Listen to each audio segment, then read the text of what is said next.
I was taking a look at this tiny little Gundam figurine I have on my desk, and I thought that would be perfect to use as a miniature in a D&D campaign. And then I looked over and saw a much larger Gunpla figurine and thought, no, that would be awesome to use on my battle map as a figurine. And then I thought about the realistic size of an actual Gundam, like the one that's actually in Japan, and it hit me. I gotta turn this into a D&D character. Because this is DnD Build, where we have an outlet to make all sorts of ridiculous Dungeons & Dragons characters and stop driving the people in our lives insane with them. There's a ton of Gundam series out there. Going all the way back to 1979, there's over 50 different Gundam anime or franchise properties. And they range from being super goofy and silly to incredibly serious and heart-wrenching, whether it's in giant space battles, or if you want to trigger Garnt from Trash Taste, you could always check out Mobile Fighter G Gundam. That's essentially one giant tournament arc. But one thing they all have in common, they're about giant robot mech suits that you can wear and do some really awesome things in. So, let's figure out how to do this build, and first things first, we gotta start with the race. In the majority of the series, you're basically a normal human, so we're gonna grab Human Variant. This gives us 1 skill proficiency, so we're gonna grab Perception because it's good in pretty much every D&D campaign, and this allows us to choose 1 feat. Considering you're wearing a giant suit of armor, we're gonna grab Fighting Initiate, which gives us a fighting style from the Fighter class, and we're gonna choose Defense, giving us +1 to our armor class as long as we're wearing some armor. Then when it comes to a background, most of the series does take place in outer space, so we're going to go with the Wild Spacer background. This gives us skill proficiency in athletics and survival, as well as navigator's tools and space vehicles. And the most key feature of this background is something called Wild Space Adaptation. It allows you to have the Tough feat, which is very powerful to have because it gives you an additional 2 hit points per level for every level in this build. And a unique little feature attached to Wild Space Adaptation is that you actually learn how to adapt to 0 gravity. So being weightless doesn't give you any sort of disadvantage on any of your melee attack rolls, which isn't something that pops up very often in D&D campaigns, but when it does, you definitely notice it. Then when it comes to some stats, we're a fairly normal human, but most of the time they're depicted as being able to know some sort of martial arts or being pretty nimble, and if you want to pilot a giant mech suit, you need to be pretty smart. So overall, we're going to dump strength and boost our dexterity, bringing dexterity up to 15 and then getting another +1 from being a human variant. We're going to take our constitution, bring it to a respectable 14, and then take our intelligence and bump it all the way up to 15 and get another +1 from being a human variant. That leaves us with 2 points left over, which we're just going to throw into wisdom, bringing it to a baseline of 10, because wisdom does tend to come in handy, so we don't want to have that -1 ability modifier in it. Finally, we have no points left over, so we're just going to dump our charisma. Then when it comes to a starting class, there should be absolutely no surprise, since we really need to focus on getting a giant mech, that we're going to be diving into Artificer. At first level of Artificer, you get proficiency in light armor, medium armor, and shields, as well as simple weapons. You get saving throws in constitution and intelligence, which is one hell of a combo, because having proficiency in constitution saving throws can be really helpful, especially for maintaining concentration on spells. Then when it comes to tools, which is actually really going to be important for this build, you get proficiency with thieves tools, tinkerer's tools, and one type of artisan tools of your choice. So we're going to grab smith's tools because you need to be able to work on that giant suit of armor. Then finally you get to choose 2 skills, and we're going to choose Arcana because that's the closest thing relating to technology is more magic in the D&D world. Then just because we do have some pretty high intelligence, the other skill proficiency we're going to go with is Investigation. A notable feature that you get when being an Artificer is that if your table allows for firearms, you're automatically proficient with them, which can definitely be pretty fun to play around with if it's allowed at your table. Then at first level of Artificer, you get access to magical tinkering. This just has some fun flavor to throw in, so you can make an object shed bright light, create a recorded message on an object, have a random object emit some sort of non-verbal sound or odor, or you can have an object present a static visual effect that appears on the surface. You can try and manipulate this into plenty of different technological advancements, But the other key thing that you get at first level is some spellcasting. You only get 2 cantrips and access to first level spells at this level, but we're just going to dive into everything that you would want throughout this build, because in total you're going to get about 4 cantrips to play around with. So the very first one I'm going to grab is actually because of my favorite version of Gundam, Mobile Fighter G Gundam. I know I mentioned it's one giant tournament arc, but I remember loving this show, and the special move that the main character uses is shining grabs onto his opponent's face or whatever and just obliterates it. So we're gonna grab the cantrip Shocking Grasp because it seems way too fitting to go with anything else. Then, since you already have a close range attack, we want something that has a bit more range to it in case you want to blast somebody from further away, and just in case you don't have firearms to use, we'll grab the trusty Firebolt. Then, as you get some more cantrips when you level up, we'll also grab Booming Blade for swinging around that shining sword, and in case you get surrounded, we'll grab Sword Burst because that does damage to everyone that's within 5 feet of you. And when it comes to actual spells, the amount of spells that you get are a sort of lock-on targeting system because this allows you to highlight enemies and have advantage on this level. So we're going to keep it very straightforward and grab Enhanced Defense,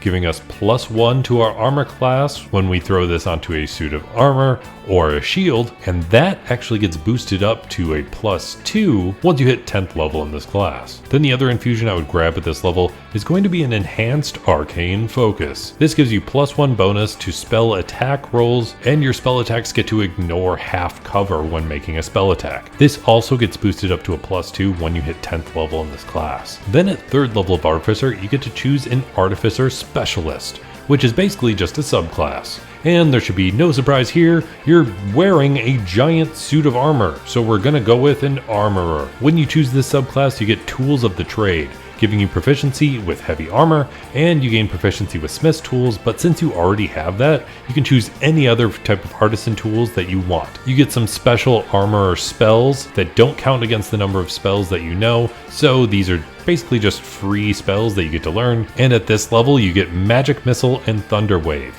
And Magic Missile is especially important because that's essentially like shooting homing rockets that really lock on and always hit your target unless they do something like cast shield. Also at this level you get Arcane Armor, so you create a very special type of magical armor, and you can don or doff this armor much faster than any other armor because it only takes an action, and if you were going to do that with heavy armor it would actually take 10 minutes. If the armor has any sort of strength requirement, which heavy armor usually does, seeing as plate armor actually requires you to have a 15 in strength to be able to really use it, Arcane Armor allows you to completely ignore any strength requirements. You can also use this Arcane Armor as your spellcasting focus, and the armor can't be removed from you against your will, as well as being able to replace any missing limbs, which is an interesting little feature, and they still function identically to the body part it's replacing. That Arcane Armor gets to have an armor model. Whenever you finish a short or long rest, you can choose which armor model that you want to have. The armor model has a special weapon included in it, which actually automatically uses your intelligence modifier instead of strength or dexterity. You can choose the very defensive option with Guardian Armor, which includes Thunder Gauntlets, allowing you to punch your enemies, dealing 1d8 thunder damage on a hit, and it really encourages your target to focus on you instead of anybody else, because hitting a creature with this Thunder Gauntlet makes it so they have disadvantage on attack rolls against any target other than you. Additionally, Guardian Armor gives a defensive field, so as a bonus action you gain temporary hit points equal to your level in this class, and you can use this feature a number of times equal to your proficiency bonus. The other armor model you can use is Infiltrator Armor. This is much more of a ranged attacker, because you have a lightning launcher. You can think of this as your high-tech blaster, but it counts as a simple ranged weapon and has a normal range of 90 feet, and it can go all the way to 300 feet at long range. It deals 1d6 lightning damage on a hit, and once on each of your turns when you hit a creature with it, you can actually deal an additional 1d6 lightning damage. Infiltrator Armor also gives you powered steps, increasing your walking speed by 5 feet, and dampening field, so you have advantage on stealth checks, which probably doesn't fit with most Gundams, but it's still worth noting. And while that's a lot to get through for a single level, there's still one more thing you get as being a 3rd level of Artificer, the right tool for the job. So now you can produce any tool that you need whenever you need it. Then at 4th level of Artificer, you get an ability score improvement. So we're just going to boost up our intelligence by 2 points because that's pretty much everything an Artificer uses. Then at 5th level of Artificer, as being an armorer, you get access to extra attack, which is pretty useful for anybody that needs to go into any sort of physical combat. Additionally, you get access to 2nd level spell slots. And it also should be noted that you get access to Mirror Image and Shatter as far as your free spells with being an armorer. But as far as the not free spells at 2nd level, I would go with Blur because that's really good for when you deal with being in combat. Heat Metal because it's one of the best spells to use when going up against any sort of armored enemies. And considering you're usually going up against other Gundams, it's especially useful because there's no way they can avoid taking damage. You're just constantly heating up their armor and dealing fire damage to them. Then follow it up with Magic Weapon, not really for yourself, but maybe for your allies, because not everybody's going to be able to infuse items and make them magical. And then I really wanted to focus on one of the most important parts of this build. You're in a giant mech suit, and so far you're just a normal sized person in some magical armor. So we're going to grab the spell Enlarge Reduce. This doubles your size in all dimensions and makes you one size larger when it comes to a category in D&D. So if you're a medium creature, you become large. Additionally, this gives you advantage on any strength checks and strength saving throws, and if you're going to use any sort of weapon attacks, those weapon attacks deal an extra 1d4 of damage. But I feel like we can do a little better than just Enlarge Reduce. So at 6th level, we're going to do a multi-class. We have enough points in dexterity, so we're going to jump into fighter. Multi-classing into fighter gives us proficiency with some armor and some weapons, and we have most of them already, but it does give us access to martial weapons, which is going to be helpful. At 1st level of fighter, you get a fighting style, and since we already have the defense fighting style, I want the ability to be able to use some sort of beam sword or something like that, and just to be able to boost that up a tiny bit, we're going to grab the dueling fighting style. So when you're wielding a melee weapon in one hand, you gain +2 bonus to the damage rolls with that weapon. Additionally, at 1st level of fighter, you get access to Second Wind, so as a bonus action, you regain hit points equal to 1d10 plus your fighter level. You can only use this once per short or long rest, but it's still helpful to have. Then at 2nd level of fighter, you get Action Surge, so once per short or long rest, you can take 2 actions on a turn instead of just 1. And then at 3rd level of fighter, you get to choose a martial archetype, otherwise known as a subclass, and you might know where I'm going with this, but we're going to be jumping into Rune Knight. Rune Knight also gives you proficiency with Smith's tools, but you already have that, so it doesn't really matter.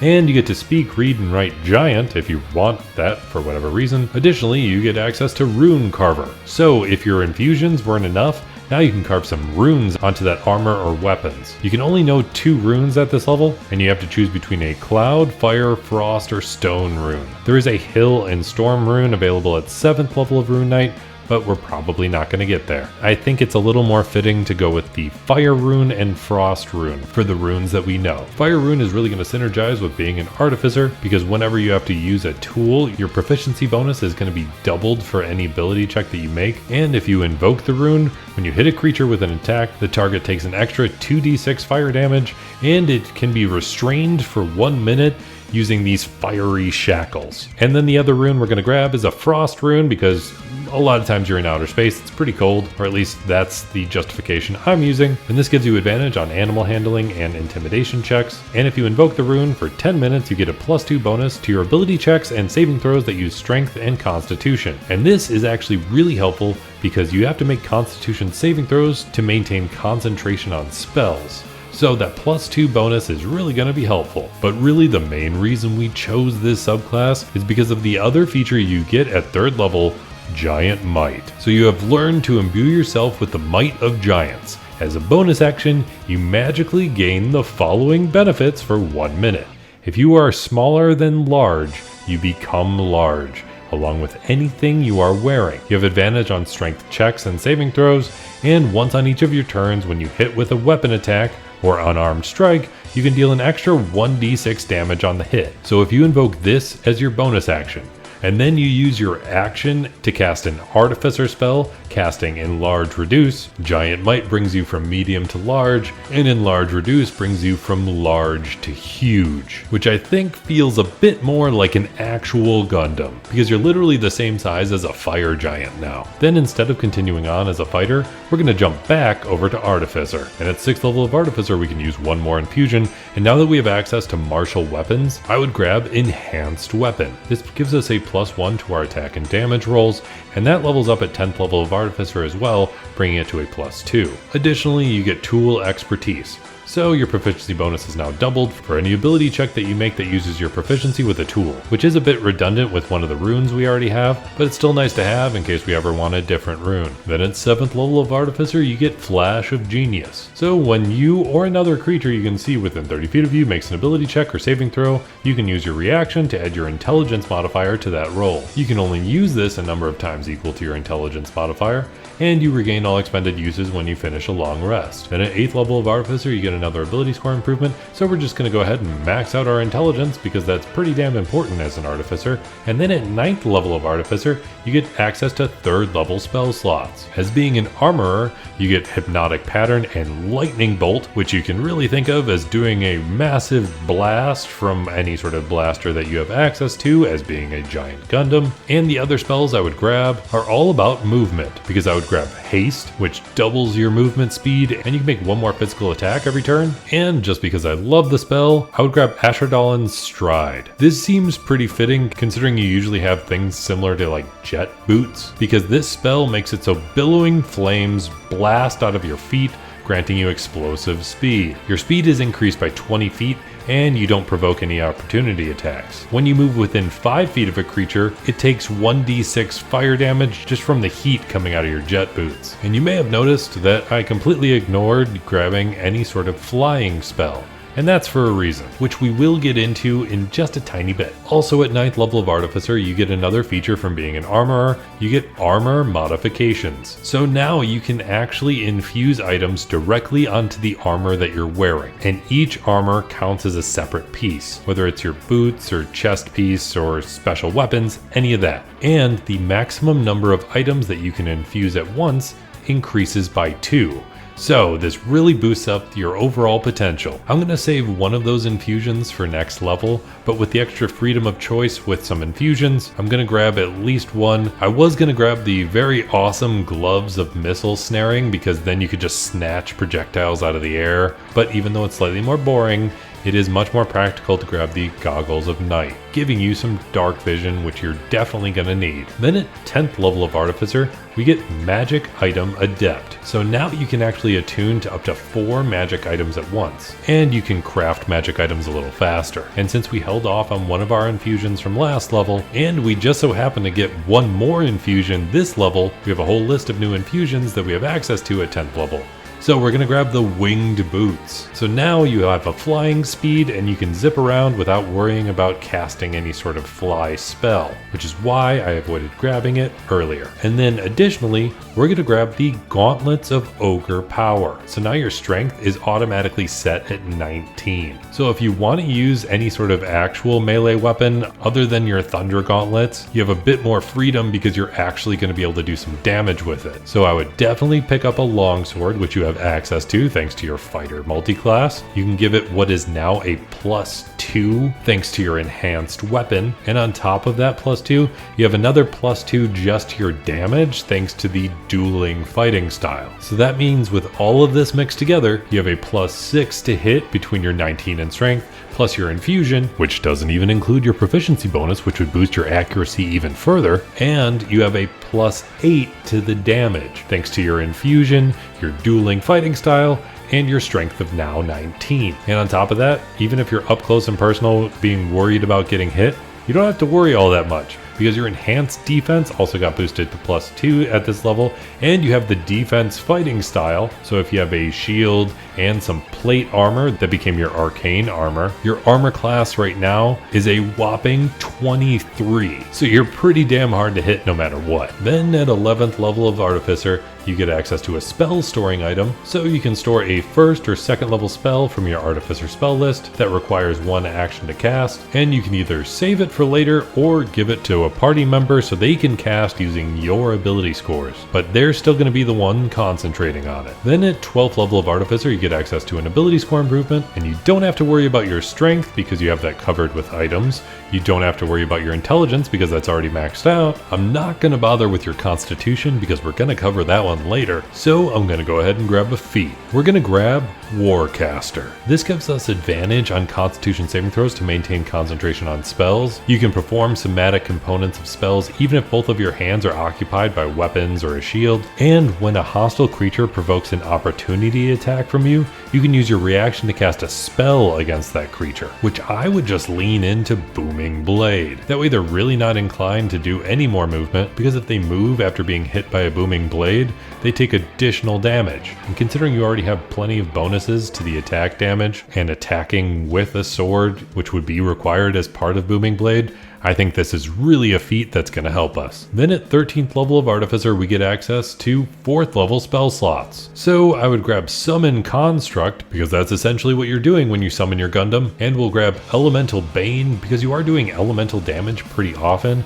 and Elemental Bane makes it so a creature will lose resistance to a type of elemental damage that you choose, and if they take that type of elemental damage, they take extra damage equal to 2d6 of that damage type. And then finally, one more spell I would grab from 4th level is Fabricate. You have access to a ton of artisan tools, and Fabricate will let you essentially just make them as long as you have some of the materials, which kind of breaks the economy if I'm being honest, because if you have access to smith's tools and a bunch of raw materials, you can just make plate armor, which usually costs 1500 gold. Also, since we have access to this level of spells, you also get Fire Shield and Greater Invisibility as part of being an armorer. Then at 14th level of Artificer, you get Magic Item Savant, so you can attune to up to 5 magic items at once, and you get to ignore all class, race, spell, and level requirements on attuning to magic items, which is especially helpful because you can have one more infusion at this level. One of the infusions we're going to grab is an Amulet of Health, which makes it so our Constitution is just set at a default of 19, boosting our health,